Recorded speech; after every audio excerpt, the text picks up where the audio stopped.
हाँ देखिए विद्यार्थी, हम लोग का एक्सरसाइज 10.2 का क्वेश्चन नंबर 8 तक तो बनाए थे आप लोगों को बोर्ड पर ही। क्वेश्चन नंबर 9 दिया है ए वेक्टर ए का मान वेक्टर बी का मान, और कह रहा है कि ए प्लस बी के अनुदिश मात्रक सदिश ज्ञात कीजिए। यानी कि ए प्लस बी का मात्रक सदिश तो ए प्लस बी पर कैप। अब यहाँ पर देखिए ए प्लस बी सबसे पहले निकालेंगे तो 2i माइनस आई तो आई हो जाएगा, ये माइनस जे प्लस जे तो खत्म हो जाएगा, 2k माइनस के तो के हो जाएगा। और देखिए ए प्लस बी का कैप बराबर सूत्र होता है, किसी भी कहीं भी कैप निकालना हो यानी वेक्टर यूनिट वेक्टर निकालना हो तो वो वेक्टर और बाटा में इसी का मोड। तो देखिए ए प्लस बी का मान है आई प्लस के, इसका मोड निकालेंगे तो रूट अंडर यहाँ पर i के गुना में 1 है तो 1 का स्क्वायर, k के गुना में 1 है तो 1 का स्क्वायर 1 ही होगा। अब यहाँ पर 1 प्लस 1 तो ये हो जाएगा रूट 2, तो यही हो गया हम लोगों का आंसर। यहाँ पर देखिए क्वेश्चन नंबर 10 a बराबर दिया हुआ है 5 माइनस जे प्लस 2k, और कह रहा है कि ऐसा सदिश ज्ञात कीजिए जिसका वेक्टर ए के अनुदिश ऐसा सदिश ज्ञात कीजिए जिसका मैग्नीट्यूड यानी कि परिमाण 8 हो। तो अब आप यहाँ पर थोड़ा समझिए, जैसे मान लीजिए हमको अगर एक कैप हम निकालते हैं तो एक कैप निकालते हैं तो एक कैप का मतलब हुआ यूनिट वेक्टर। यूनिट वेक्टर का मतलब ये हुआ कि इसका मोड जो है इसका परिमाण कितना है, 1 है। अब आपको चाहिए 8 परिमाण वाला, तो इसमें 8 से गुना करा देंगे तो 8 गुना 1 तो 8 हो जाएगा। मान लीजिए 10 परिमाण वाला चाहिए तो इसमें 10 से गुना करा देंगे। मान लीजिए 5 परिमाण वाला चाहिए तो 5 से गुना करा देंगे। जितना परिमाण वाला कहेगा उतना से हम लोग क्या करा देंगे, गुना करा देंगे। तो यहाँ पर हम लोगों को 8 एक कैप निकालना है। तो ये देखिए 8 ज्यों के त्यों एक कैप का सूत्र होता है वेक्टर ए बटा में इसका मोड। और देखिए वेक्टर ए का मान, इस वेक्टर ए का मान 5 माइनस जे प्लस 2k, इसका मोड निकालिएगा तो 5 के स्क्वायर 25 माइनस 1 के स्क्वायर 1, 2 के स्क्वायर 4। अब देखिए 8 से इसमें गुना कराइएगा तो 40 आई माइनस 60 जे प्लस 16 के, ये 25 1 26 और 4 हो गया रूट 30। यही हो गया आंसर। इसको आप लोग नोट कीजिए, लिखिए।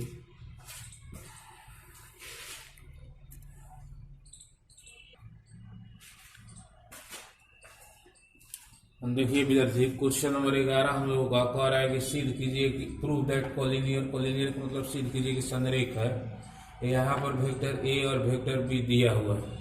तो देखिए 4 कोलिनियर यानी कि संरेख होने के लिए हम लोगों का सूत्र होता है वेक्टर बी बटा वेक्टर ए बराबर के का मतलब कांस्टेंट। कोई भी अंक प्लस में या माइनस में आ जाए तो कांस्टेंट ही होता है। तो यहाँ पर देखिए कोलिनियर होने के लिए, संरेख होने के लिए हम लोगों का यही कंडीशन है। तो एलएचएस को लेके चलेंगे और इसके बाद सॉल्व करेंगे। यदि आरएचएस यानी कि कोई भी कांस्टेंट आ जाएगा तो प्रूफ हो जाएगा। तो यहाँ पर देखिए बी का value -4i plus 6j minus 8k, vector A का value 2i minus 3j plus 4k। इसमें से -2 कॉमन ले लिए गए, -2 कॉमन, तो देखिए बचेगा 2i minus 3j plus 4k। अब ये देखिए 2i minus 3j plus 4k से 2i minus 3j plus 4k cut गया तो बच गया हम लोग का -2। तो ये माइनस में आए कोई अंक चाहे प्लस में आए, ये कांस्टेंट ही है, यानी कि कांस्टेंट आ गया इतना बराबर आरएचएस प्रूफ। इस तरह से हम लोगों का संरेख सिद्ध हो गया। इसको अब आप लोग लिखिए।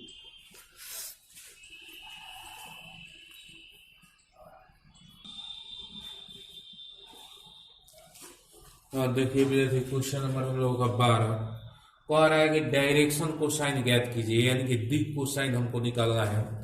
जबकि दिया हुआ है vector i plus 2j plus 3k, ये वेक्टर r बराबर i plus 2j plus 3k। तो यहाँ पर आप लोग जानते हैं i के गुना में जो रहता है x का मान, तो x का मान 1, y का मान 2, z का मान 3। अब यहाँ पर देखिए मोड r निकालेंगे तो सूत्र है root under x square plus y square plus z square.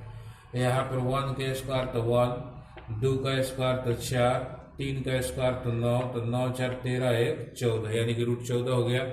और डीसी बराबर सूत्र होता है x बटा मोडर, y बटा मोडर, z बटा मोडर। तो x का वैल्यू देखिए 1, तो 1 लिख दिए।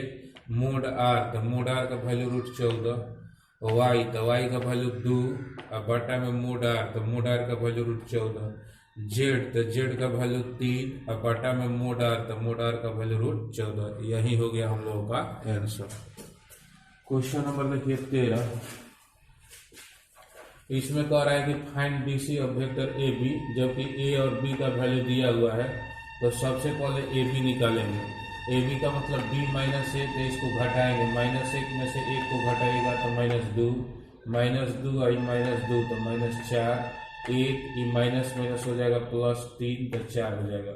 अब इसको वेक्टर में बदलने के लिए यहाँ पर इसी को हम मान लिए हैं वेक्टर r बराबर, तो -2i -4j +4k।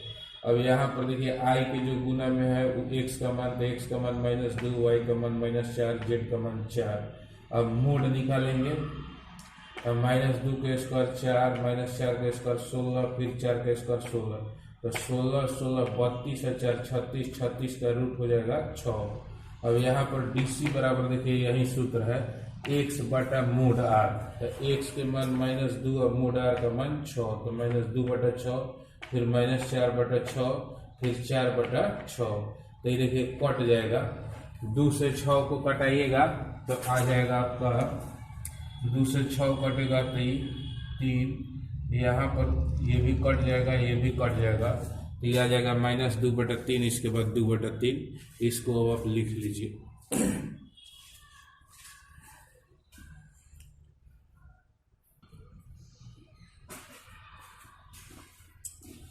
हम देखिए विद्यार्थी क्वेश्चन नंबर 14 है हम लोगों का, prove that equally incline to x y and z axis. ये वेक्टर देखिए दिया हुआ है i + j + k, और हमको प्रूव दैट यानी कि सिद्ध करना है इक्वली इंक्लाइन यानी कि बराबर झुका हुआ है क्या से, तो एक्स वाई और जेड एक्सिस के साथ, एक्स अक्ष वाई अक्ष और जेड अक्ष के साथ बराबर झुका हुआ है। इसका मतलब कि यह जो वेक्टर है तीनों अक्ष के साथ बराबर कोण बना रहा है, यही हम लोगों को प्रूफ करना है। तो यहाँ पर देखिए इस टाइप के बराबर झुका हुआ है, जहां भी प्रूफ करना होगा तो वहां पर हम लोग डीसी निकालेंगे, और डीसी का मान जो है 3 गो है, x बटा मोड आर, वाई बटा मोड आर, जेड बटा मोड आर, वो तीनों का वैल्यू बराबर आना चाहिए। ये अगर बराबर आएगा इसका मतलब कि बराबर झुका हुआ है, प्रूफ हो जाएगा। तो यहाँ पर देखिए i के गुना में 1 है तो x बराबर 1, j के गुना में 1 है तो y बराबर 1, k के गुना में 1 है तो z बराबर 1। अब मोड r तो √x² यानी 1 का स्क्वायर 1, y² तो 1 का स्क्वायर 1, z² तो 1 का स्क्वायर 1 यानी कि √3। अब डीसी बराबर ये सूत्र होता है x बटा मोड r, y बटा मोड r, z बटा मोड r। अब x का वैल्यू देखिए 1 बटा मोड r का वैल्यू √3, फिर 1 बटा √3, फिर 1 बटा √3। तो ये तीनों मान आपस में बराबर होना चाहिए। तो देखिए तीनों मान बराबर है, इसलिए बराबर झुका है एक्स वाई तथा जेड अक्ष से, ये हम लोगों का प्रूफ हो गया। इसको अब आप लोग लिख लीजिए।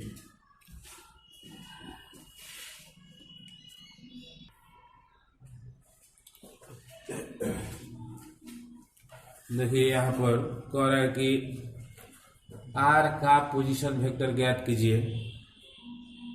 वेक्टर आर हम लोगों को निकालना है, जो कि पी और क्यू दोनों बिंदुओं को मिलाने वाली रेखा से रेखा को 2:1 के अनुपात में विभाजित करता है। तो यहाँ पर जो भी अनुपात देगा, ये 2:1 दिया है, तो वैल्यू है एम का और क्या चीज का, एन का। यहाँ पर पी और क्यू का भी वैल्यू दिया हुआ है, और ये भी देखिए स्पष्ट किया हुआ है, 1 नंबर में दिया हुआ है कि इंटरनल माने अंतर विभाजित करता है, 2 नंबर में दिया हुआ है एक्सटर्नल यानी कि बाह्यतः विभाजित करता है। तो आप लोग सूत्र जानते ही हैं अंतः का और बाह्यतः का। तो अंतः का सूत्र होता है R बराबर MQ प्लस NP बटा में M प्लस N। यहाँ पर देखिए M, तो M का वैल्यू देखिए कितना है 2, फिर Q, तो Q का value -I plus J plus K, N, तो N का वैल्यू देखिए 1, फिर P, तो P का value I plus 2J minus K बटा में M प्लस N यानी कि 2 प्लस 1।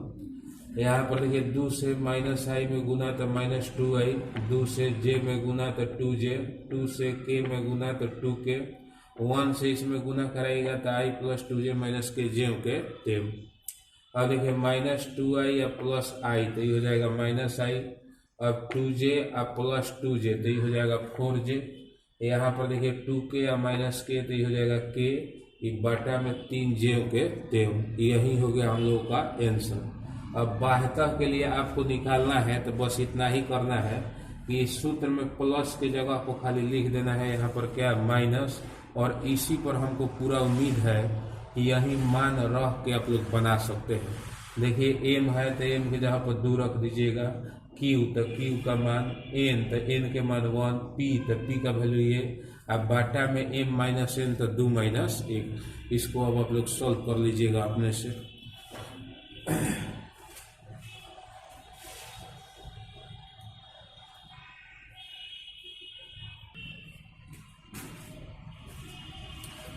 हाँ देखिए विद्यार्थी क्वेश्चन नंबर 16 कह रहा है कि फाइंड मिड पॉइंट P और Q, दो को बिंदु दिया हुआ है, दोनों बिंदु से जाने वाली रेखा का मिड पॉइंट यानी कि मध्य बिंदु हम लोगों को निकालना है।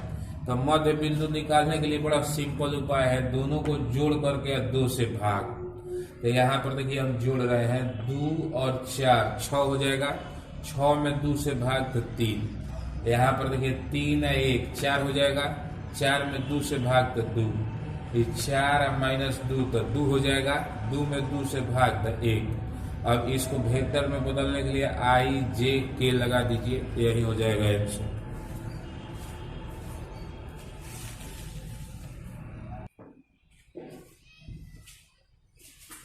हाँ देखिए विद्यार्थी इसमें 17 नंबर में हम लोगों को सिद्ध करना है कि ये समकोण त्रिभुज के शीर्ष है। ए का वैल्यू दिया है शीर्ष बिंदु, ए का, बी का, सी का, और हमको सिद्ध करना है कि समकोण त्रिभुज है। तो आप लोग जानते हैं समकोण त्रिभुज किसे कहते हैं हम लोग, तो लंब स्क्वायर जोड़ आधार स्क्वायर बराबर कर्ण स्क्वायर। चाहे इसको आप ये भी कह सकते हैं, लंब और आधार छोटा छोटा भुजा होता है और कर्ण बड़ा भुजा होता है।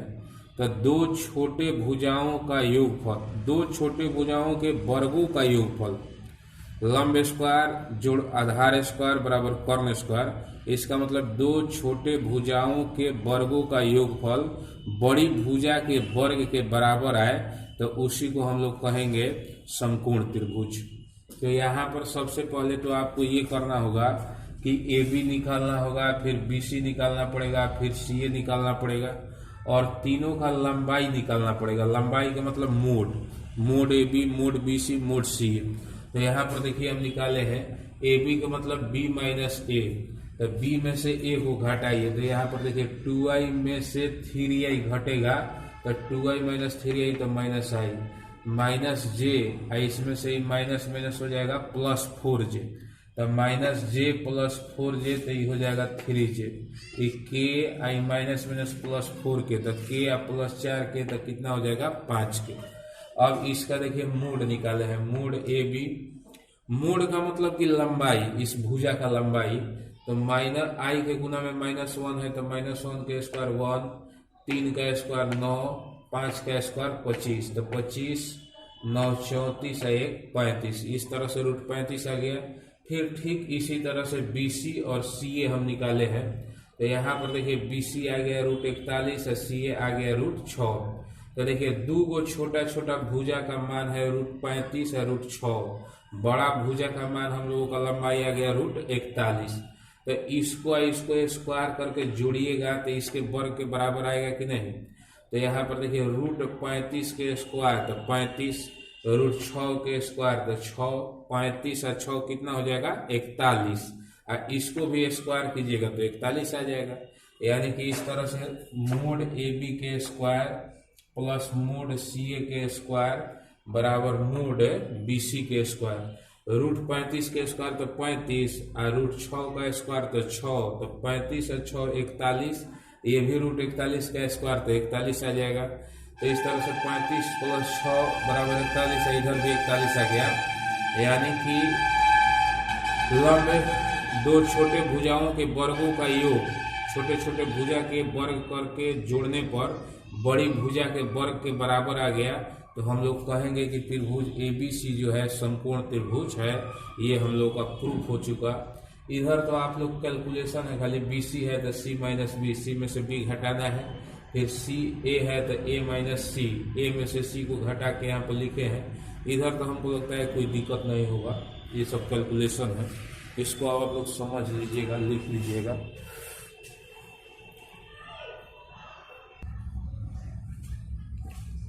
और देखिए विद्यार्थी, ये चित्र दिया हुआ है, इसके बाद इसमें से पूछ रहा है 4 को ऑप्शन दिया हुआ है, इसमें से कौन गलत है, सही नहीं पूछ रहा है, कौन गलत है, जो गलत है वही आंसर होगा। तो यहाँ पर देखिए इस चित्र से A B plus B C बराबर ए सी, हम लोग लिख सकते हैं वेक्टर के जोगफल के नियम से A B plus B C बराबर ए सी।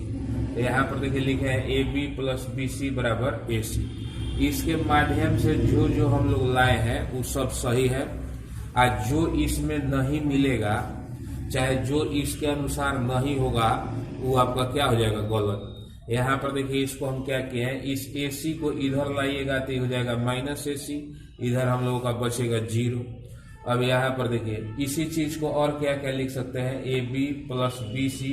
आइए देखिए जब प्लेस चेंज किया जाता है तो चिन्ह बदल जाता है, यहाँ पर माइनस है तो एक प्लस हो जाएगा, ए सी से जब सी ए कीजिएगा तब, यानी कि ये भी सही है, ये भी सही है।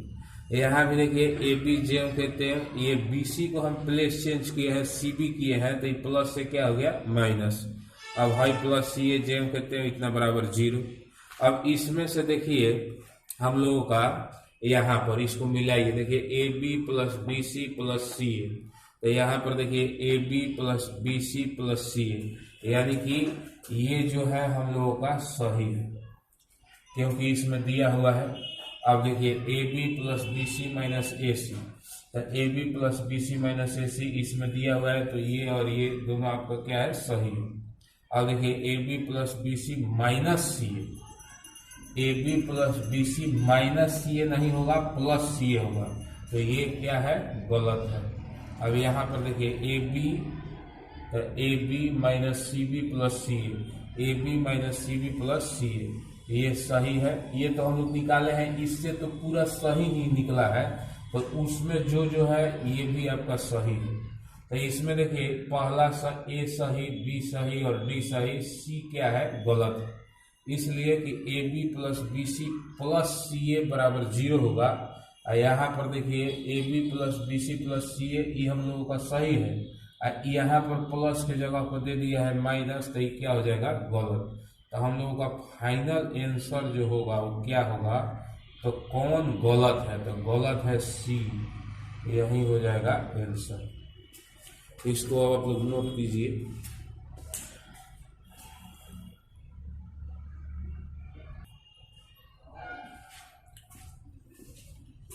हाँ देखिए विद्यार्थी, क्वेश्चन नंबर 19 कह रहा है कि ए तथा बी संरेख है, तो इनमें से कौन गलत है। तो संरेख होने के लिए हम लोगों का होता है वेक्टर बी बटा वेक्टर ए बराबर कांस्टेंट। तो यहाँ पर देखिए चेक करेंगे, ये दिया हुआ है वेक्टर बी बराबर लेमडा वेक्टर ए, इस ए को इधर ले जाइएगा तो बी बटा ए बराबर लेमडा आ गया। लेमडा बताइए क्या है, कांस्टेंट है, तो इसका मतलब बी बटा ए बराबर कांस्टेंट आ गया, तो ये बात हम लोगों का संरेख के लिए सही है। यहाँ पर देखिए ए बराबर प्लस माइनस बी है, तो यहाँ से इस ए को इधर लाइएगा, ये प्लस माइनस को इधर लाइएगा, तो बी बटा ए बराबर प्लस माइनस 1 आएगा, यानी कि ये भी कांस्टेंट है। तो बी बटा ए बराबर जब कांस्टेंट आ गया तो संरेख के लिए ये सही है। यहाँ पर देखिए कह रहा है कि बी तथा ए परस्पर प्रोपोर्शनल है, प्रोपोर्शनल मतलब समानुपाती, ये समानुपाती का चिन्ह है, समानुपाती का चिन्ह हटाने के लिए बराबर में कांस्टेंट लगाया जाता है। इस ए को आप इधर लाइएगा तो बी बटा ए बराबर क्या हो जाएगा, के, ये भी हम लोगों का सही है। अब बचा हम लोगों का चौथा, तो चौथा ही गलत होगा। अब यहाँ पर ये भी कह रहा है, चौथा का भी क्लियर कर देते हैं, कह रहा है कि दोनों का डायरेक्शन हमेशा सेम होगा, जब संरेख होगा तो डायरेक्शन हमेशा क्या होगा, सेम होगा, लेकिन ये कोई जरूरी नहीं है, डायरेक्शन अपोजिट भी होता है और सेम भी होता है। जैसे एक कहीं रेखा पर देखिए इधर और ये इधर जाएगा, मान लीजिए 2 वेक्टर है, एक यहाँ से इधर जा रहा है, एक यहाँ से इधर जा रहा है, तब पर भी ये संरेख कहेगा, क्योंकि ये कहीं रेखा पर है। तो कोई जरूरी नहीं है कि दिशा समान ही होगा, इसका मतलब कि ये क्या है, गलत है। तो आंसर हम लोगों का हो जाएगा डी। काहे कि इसमें पूछ रहा है सवाल में कि इनमें से कौन गलत है। इसको आप लोग लिख लीजिए।